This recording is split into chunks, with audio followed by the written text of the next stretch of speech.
افلا یتدبرون القرآن، تدبر قرآن، مولانا امین احسن اصلاحی۔ سورۃ الجمعہ، آگے آیات 9 تا 11 کا مضمون۔ آگے مسلمانوں کی ایک غلطی پر گرفت فرمائی جو نماز جمعہ اور پیغمبر صلی اللہ علیہ وآلہ وسلم کے احترام کے معاملے میں ایک جماعت سے صادر ہوئی۔ کوئی تجارتی قافلہ مدینے میں داخل ہوا، اس کی خبر سن کر کچھ لوگ عین اس وقت مسجد سے اٹھ کر چلے گئے جب حضرت صلی اللہ علیہ وآلہ وسلم خطبہ دے رہے تھے۔ اگرچہ یہ فعل کچھ خام تربیت لوگوں ہی سے صادر ہوا، لیکن اسی سے جماعت کی بعض ایسی کمزوریوں کی نشاندہی ہوئی جن کی اصلاح ضروری تھی۔ ایک کمزوری تو یہ ظاہر ہوئی کہ معلوم ہوا کہ ابھی بہتوں کے اندر اس فضل عظیم کا کما حقہ شعور پیدا نہیں ہوا ہے جو اللہ تعالیٰ نے رسول اللہ صلی اللہ علیہ وآلہ وسلم کی بعثت کی شکل میں امیوں پر فرمایا ہے۔ دوسری یہ کہ ابھی لوگوں نے اس بیع و شراء کی حقیقت اچھی طرح نہیں سمجھی ہے، جس کا ذکر سورہ صف کی آیات 10 تا 13 میں ہوا ہے کہ جو لوگ رسول سے سماع و طاعت کا عہد کر چکے ہیں وہ اللہ کی مغفرت اور اس کی جنت کے عوض اپنی جان اور اپنے مال اللہ کے ہاتھ فروخت کر چکے ہیں۔ ان کے لیے یہ جائز نہیں ہے کہ وہ کسی اور بیع و شراء کو اتنی اہمیت دیں کہ اس کے شوق میں اللہ کے رسول صلی اللہ علیہ وآلہ وسلم کو خطبہ دیتا ہوا چھوڑ کر مسجد سے چل کھڑے ہوں۔ تیسری یہ کہ معلوم ہوا کہ ابھی لوگوں نے جمعہ کی عظمت کا صحیح اندازہ نہیں کیا ہے۔ یہ دن مسلمانوں کے لیے بنی اسرائیل کے یوم السبت سے مشابہ ہے۔ بنی اسرائیل نے طمع دنیا اور ہوس سے شکار میں مبتلا ہو کر یوم السبت کی حرکت کو بٹا لگایا تو اس کی پاداش میں اللہ تعالیٰ نے ان پر لعنت کر کے ان کی شکلیں مسخ کر دیں۔ اگر انہی کی طرح مسلمان اس تجارت کی ہوس میں جمعہ کی حرمت کو بٹا لگائیں گے تو کوئی وجہ نہیں کہ وہ اللہ کے غضب سے محفوظ رہیں۔ یہ باتیں خاصی اہمیت رکھنے والی ہیں اور ان سے اس فضل عظیم کی نہایت کھلی ہوئی ناقدری ہوئی جو یہود کے علی الرغم اللہ تعالیٰ نے امیوں پر فرمایا اور جس کا نہایت اہتمام سے اس سورہ میں ذکر ہوا ہے۔ اس وجہ سے ان لوگوں کو سرزنش کی گئی جو اس کے مرتکب ہوئے۔ اس روشنی میں آیات کی تلاوت فرمائیے۔ اعوذ باللہ من الشیطان الرجیم، بسم اللہ الرحمن الرحیم۔ یا ایہا الذین آمنوا اذا نودی للصلاة من یوم الجمعة فاسعوا إلى ذكر الله وذروا البيع ذلكم خير لكم إن كنتم تعلمون۔ فَإِذَا قُضِيَتِ الصَّلَاةُ فَانتَشِرُوا فِي الْأَرْضِ وَابْتَغُوا مِن فَضْلِ اللَّهِ وَاذْكُرُوا اللَّهَ كَثِيرًا لَعَلَّكُمْ تُفْلِحُونَ۔ وَإِذَا رَأَوْا تِجَارَةً أَوْ لَهْوًا انفَضُّوا إِلَيْهَا وَتَرَكُوكَ قَائِمًا قُلْ مَا عِندَ اللَّهِ خَيْرٌ مِّنَ اللَّهْوِ وَمِنَ التِّجَارَةِ وَاللَّهُ خَيْرُ الرَّازِقِينَ۔ ترجمہ۔ اے ایمان والوں، جب جمعے کے دن نماز کے لیے اذان دی جائے تو اللہ کے ذکر کی طرف مستعدی سے چل کھڑے ہو اور خرید و فروخت چھوڑ دو، یہ تمہارے لیے بہتر ہے اگر تم جانو۔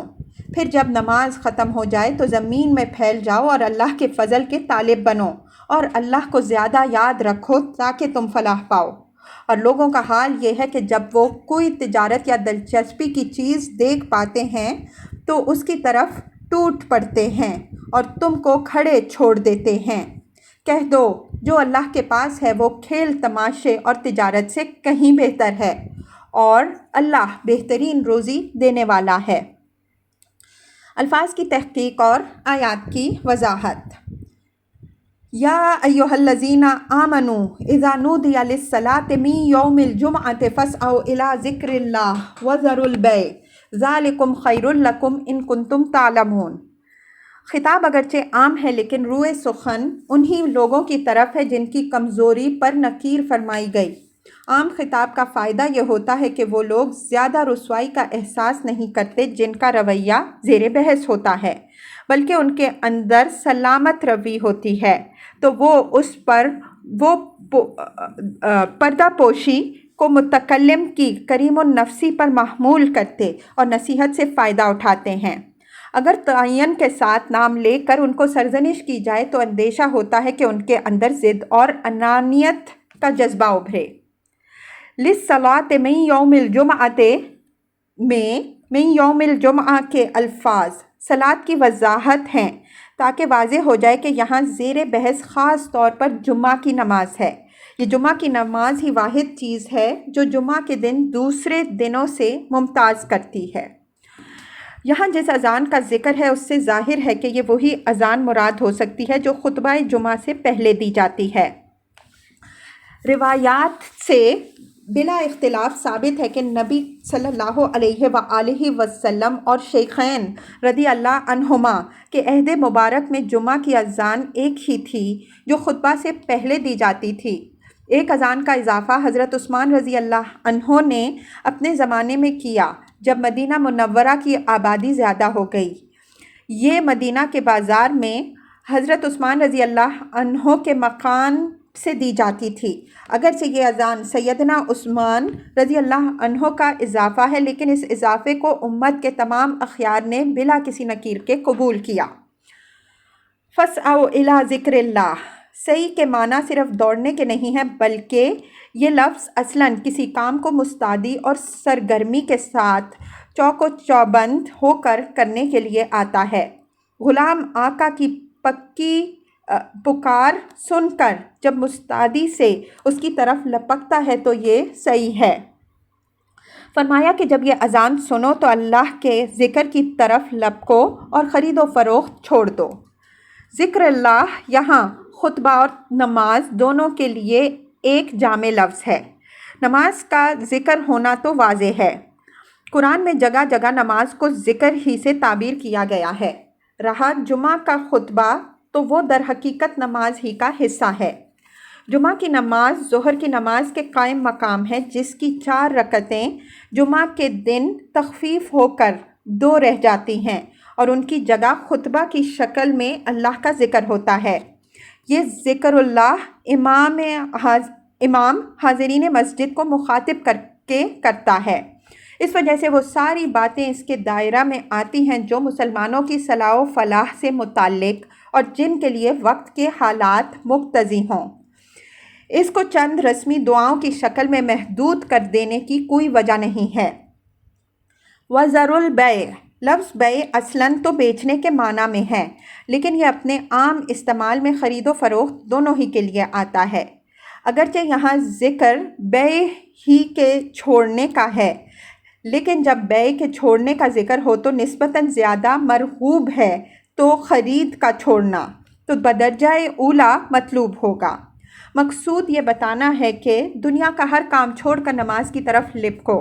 بیع کے ذکر کی وجہ صرف یہ ہے کہ جو واقعہ مسلمانوں کے لیے آزمائش کا سبب ہوا اور جس پر یہاں تنبیہ فرمائی گئی ہے وہ بیع و شراء ہی سے متعلق تھا۔ ذالکم خیر لکم ان کنتم تعلمون، یعنی بظاہر تو یہ حکم تم میں سے بعضوں پر گراں گزرے گا، تم اپنے کاروبار کا نقصان محسوس کرو گے، لیکن حقیقت کے اعتبار سے یہی طریقہ تمہارے لیے موجب خیر و برکت ہے۔ رزق و فضل سب اللہ کے ہاتھ میں ہیں۔ اگر اس کی خوشنودی کے لیے تم کوئی نقصان گوارا کرو گے تو ابدی زندگی میں اس کا اجر اپنے رب کے پاس محفوظ کر لو گے، اور ہو سکتا ہے کہ اس دنیا میں بھی وہ ایسی شکلیں پیدا کر دے کہ تمہارے ہر نقصان کی تلافی ہو جائے۔ ان کنتم تعلمون، یعنی تمہیں اپنے نفع و نقصان کا اندازہ اس دنیا کی محدود زندگی کو سامنے رکھ کر نہیں کرنا چاہیے، بلکہ آخرت کو بھی سامنے رکھنا چاہیے۔ لیکن آخرت ایسی چیز ہے کہ اس کو سمجھنا چاہو گے تب بھی سمجھو گے۔ فَإِذَا قُضِيَتِ الصَّلَاةُ فَانتَشِرُوا فِي الْأَرْضِ وَابْتَغُوا مِنْ فَضْلِ اللَّهِ وَذَكَرُوا اللَّهَ كَثِيرًا لَعَلَّكُمْ تُفْلِحُونَ۔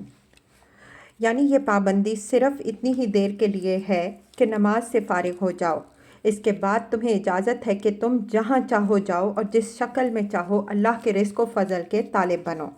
مطلب یہ ہے کہ اگر اتنے قلیل وقت کی پابندی بھی تم اپنے رب کی خوشنودی کے لیے گوارا نہیں کر سکتے تو پھر تمہارا ایمان و اسلام کیا ہے؟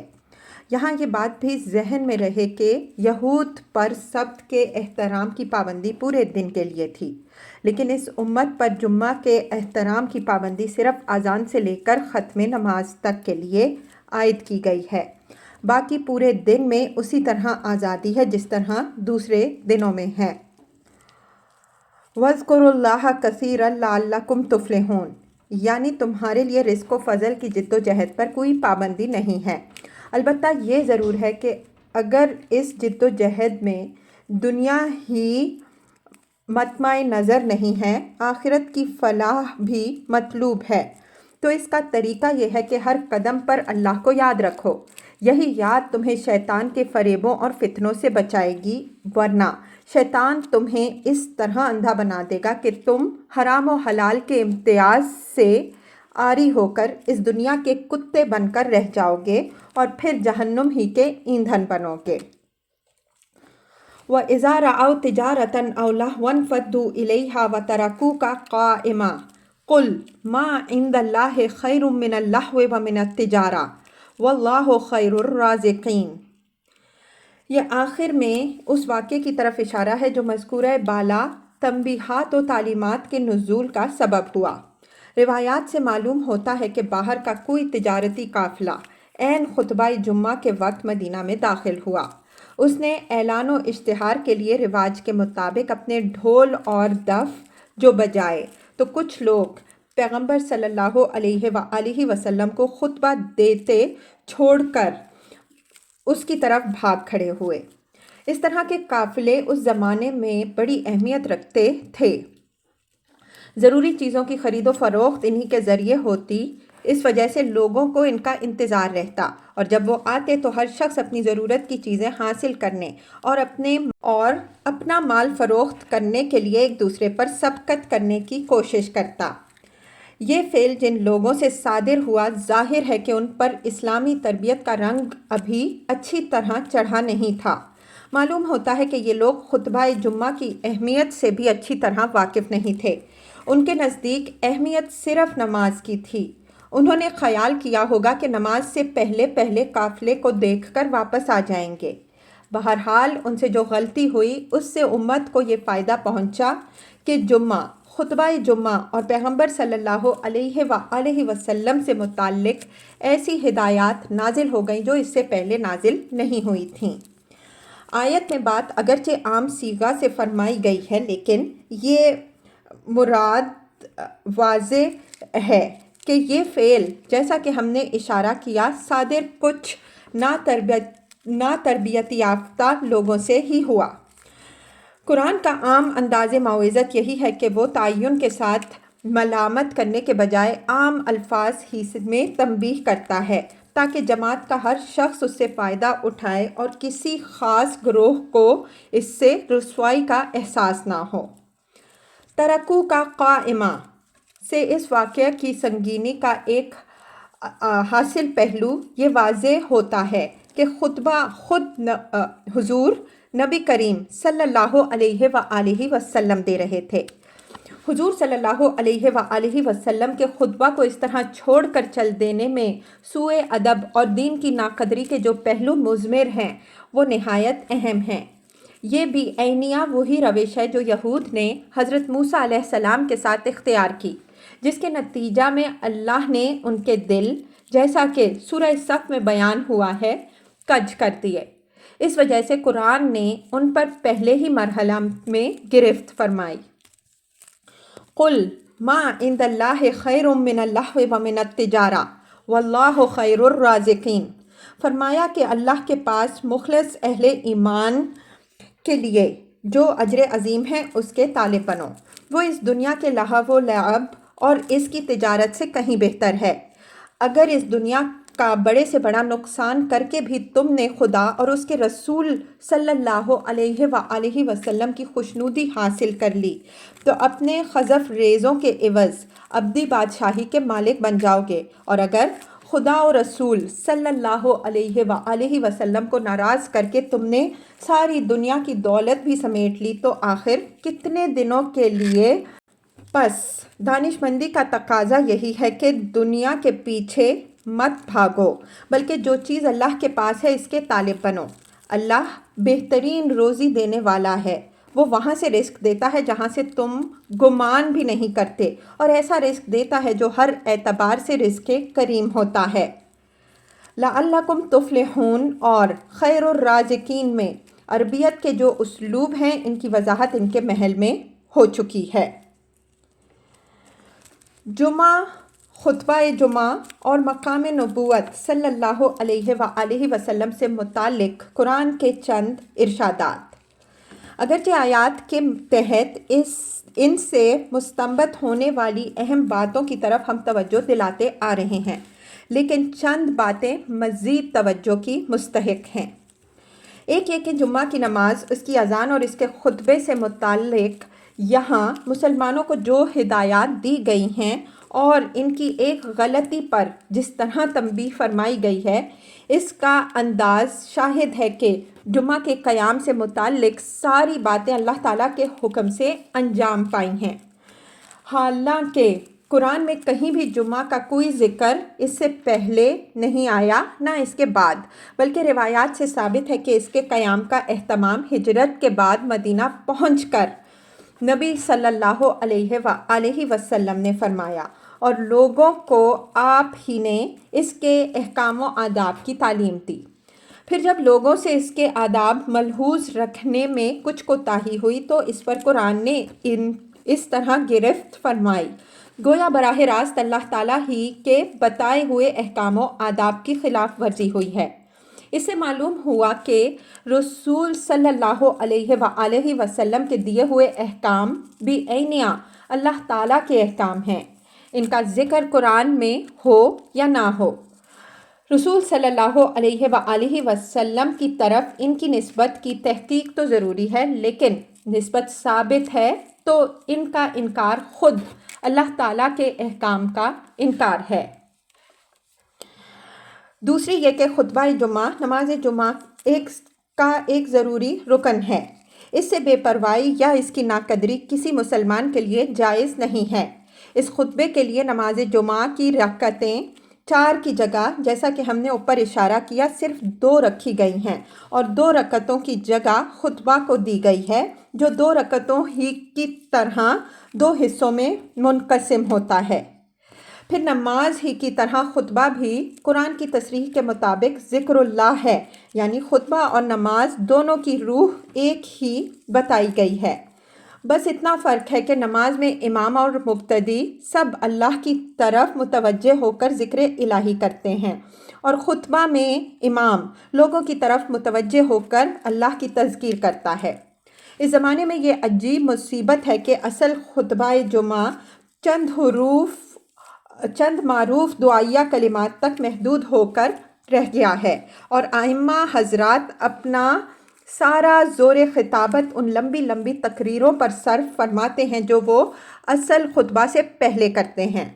ان تقریروں میں ذکر اللہ بہت کم اور دوسری غیر ضروری باتیں بہت زیادہ ہوتی ہیں، اور نہایت افسوس کی بات ہے کہ سامعین یا تو اونگتے ہیں یا سوتے ہیں، اور جو سننے کی کوشش کرتے ہیں وہ طول بیان سے تھک جاتے ہیں۔ بہت سے لوگ ان لمبی تقریروں سے بچنے کے لیے مسجدوں میں اس وقت پہنچتے ہیں جب وہ خطبہ شروع ہوتا ہے، جو ہے تو اصلی، لیکن اس زمانے میں وہ بالکل ایک رسمی چیز بن کر رہ گیا ہے۔ یہ صورتحال نہایت افسوسناک ہے۔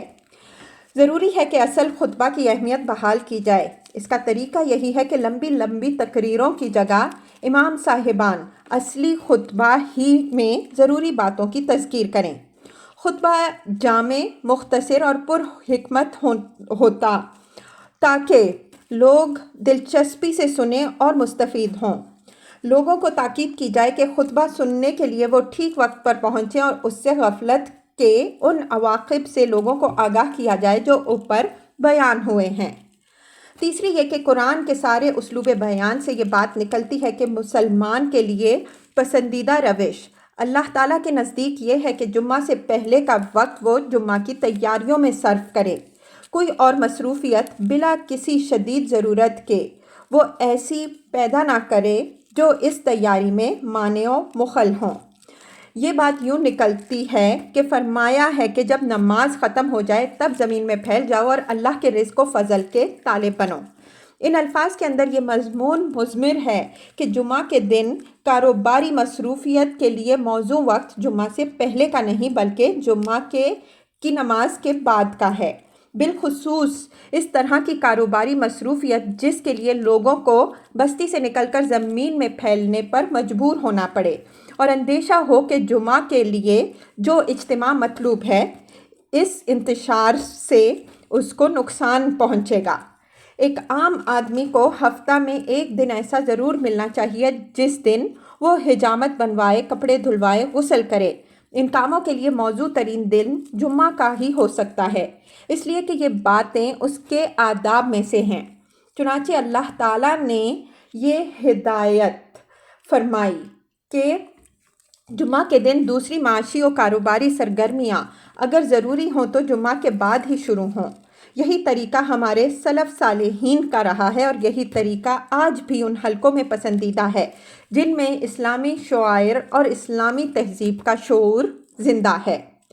جمعہ سے متعلق جو باتیں براہ راست قرآن مجید سے مستنبط ہوتی ہیں، ہم نے اپنے طریقہ کے مطابق اپنی بحث انہی تک محدود رکھی ہے۔ دوسرے مسائل جن کا تعلق فقہ سے ہے ہم نے ان سے تعرض نہیں کیا۔ ان سطور پر اللہ تعالیٰ کی توفیق و رہنمائی سے اس سورہ کی تفسیر تمام ہوئی۔ فالحمدللہ علی احسانہ۔ لاہور، 25 مارچ 1978، 14 ربیع الثانی 1398 ہجری۔